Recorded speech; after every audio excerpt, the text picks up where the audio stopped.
এখন টাইমটা দেখলে 12:30 আর আজকে প্রচুর গরম, মানে বাইরে পুরো লু বইছে। আমি চোখের নিচে ছোট কাজ একটু করবো। দাঁড়াও একটু করে নিন, এখানে ধরো তো, একটু আমি পট করে নিই, কিছু হবে না, চোখটা করে দিকে তুলি। হ্যাঁ,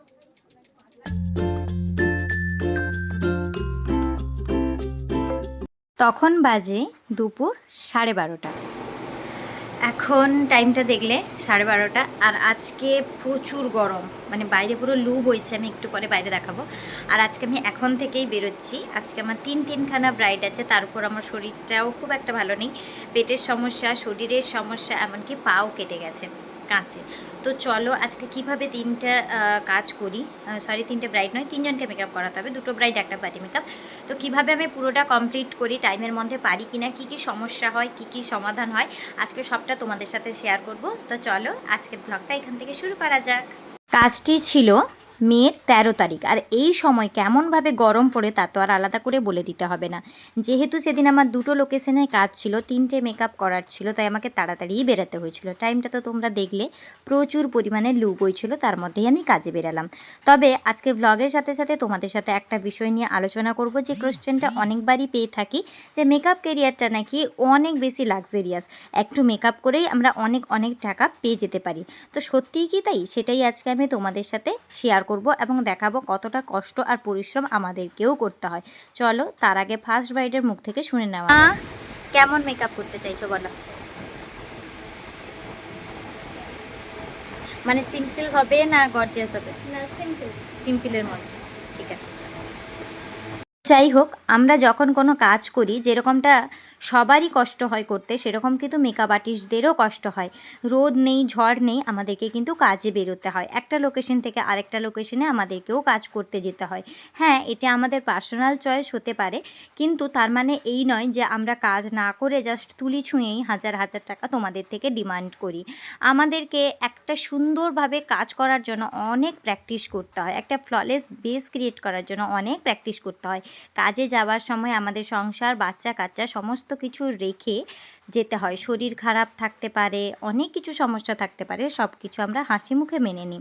তার ওপরেও যেখানে কাজ করতে যাই সেখানে অনেক প্রতিকূলতা থাকে। এই যে ব্রাইডটিকে দেখছো, সেদিন এতটাই গরম ছিল আর ফ্যানের ব্যবস্থাও খুবই কম ছিল, কারণ মাত্র দুদিনের মাথায় ওর বিয়ে ঠিক হয়েছিল।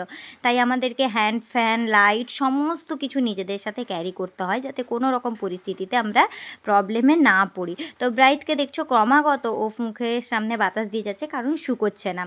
এই মতো অবস্থায় কাজ করতে করতে চলে যায় কারেন্ট, তখন দেখো সাইড থেকে দুজন পাখা করছে, একজন লাইট ধরে আছে, আর তার মধ্যেই আমাদেরকে কাজ করতে হচ্ছে। কারণ একজনকে রেডি করে আমাকে আবার অনেকটা পথ জার্নি করে যেতে হবে আরেকটা জায়গায়, কারণ ওখানকার ব্রাইড আমাদের জন্য বসে আছে যে আমরা যাব আর সেখানে কাজটা করব। তাহলে বুঝতেই পারছো তো তোমরা, যে কোনো কিছু কিন্তু এতটাও সোজা নয় যে আমরা রয়ে বসে গেলাম, মেকআপের তুলিগুলো ছুঁয়ে দিলাম আর হচ্ছে আমাদের কাজটা হয়ে গেল। প্রত্যেকটা কাজের জন্য অনেকটা পরিমাণে ডেডিকেশন লাগে, অনেকটা পরিমাণে কষ্ট লাগে। তোমরাও যেমন যে যার প্রফেশনে কাজ করো, তেমনই কিন্তু একটা মেকআপ আর্টিস্টও তার প্রফেশনে নামতে গেলে অনেকটাই কষ্ট করতে হয়। তাই প্লিজ যারা এই ধরনের কথাবার্তাগুলো বলো, যে মেকআপের প্রফেশনটা খুবই লাক্সারিয়াস, এখানে সুন্দর সুন্দর মডেল পাওয়া যায়, সুন্দর সুন্দর সাজগোজ করা যায়, কোনো কষ্ট নেই, প্লিজ এই ধরনের কথাবার্তাগুলো বলো না। আর তা না হলে একবার আমাদের কেরিয়ারে এসে দেখতে পারো। যাই হোক, অনেকটাক্ষণ কারেন্ট ছিল না, তারপর কারেন্ট এসেছিলো এবং চটজলদি কমপ্লিট করে আমি বেরিয়ে এসেছিলাম। আর এটা ছিল আমার ফার্স্ট ব্রাইডের লুক, যেমনটা ও চেয়েছিল।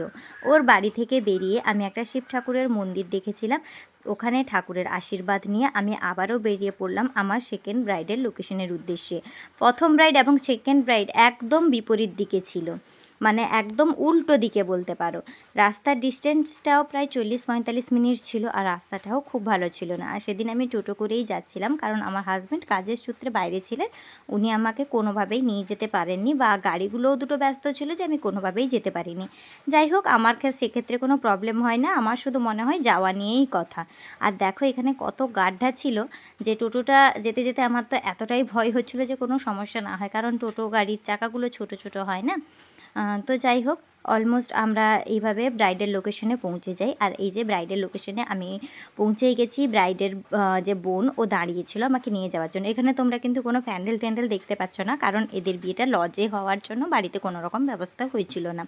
তো যাই হোক, ব্রাইডের দুজন বোন এসে আমার লাগেজটা ওনারাই নিয়ে গেছিলেন, যে দাও দিদি তুমি গেছো। তো চলো এবার শুনে নিই ব্রাইডের মুখ থেকে ব্রাইড কেমন কি সাজতে চাই। বলো কেমন কি লুক চাইছো? যেমন ভালো লাগবে সেরকম। মানে নিজের কোনো পছন্দ নেই যে আমার এরকমভাবে একটা মেকআপ হবে?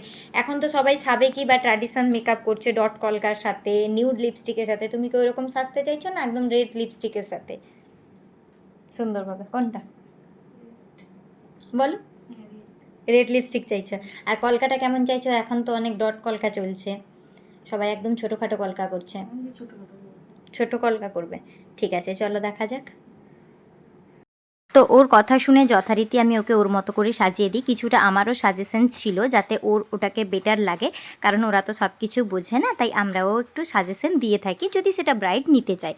যাই হোক, এটা করার পরে ব্রাইডের বোনের হচ্ছিল পার্টি মেকআপ, এবং ছোটো মেয়েটিরও পার্টি মেকআপ করেছিলাম, কিন্তু সে অনেকটাই ছোট ছিল, তো তাই তার কোনো ভিডিও আমি নেইনি, জাস্ট একটু ওকে টম্প্যাক্ট দিয়ে লাইনা টাইনা টেনে নিয়েছিলাম। তো তারপর কাজ কমপ্লিট করে বাড়ি ফিরতে প্রায় 8:30 হয়ে গেছিলো, আর এত মাথা যন্ত্রণা করছিল, এসেই আমি চা নিয়ে বসে পড়েছিলাম। এইভাবেই কিন্তু আমাদের মেকআপ আর্টিস্টের একটা দিন কাটে। তোমাদের কেমন লাগলো ব্লগটি অবশ্যই জানিও, ভালো লাগলে সুন্দর একটি কমেন্ট। এই হচ্ছে আমার সেদিনের ব্রাইডগুলো, কেমন লাগছে কাজগুলো তোমরা কিন্তু কেউ জানাতে ভুলো না কমেন্ট সেকশনে। দেখা হচ্ছে পরের ভিডিওতে।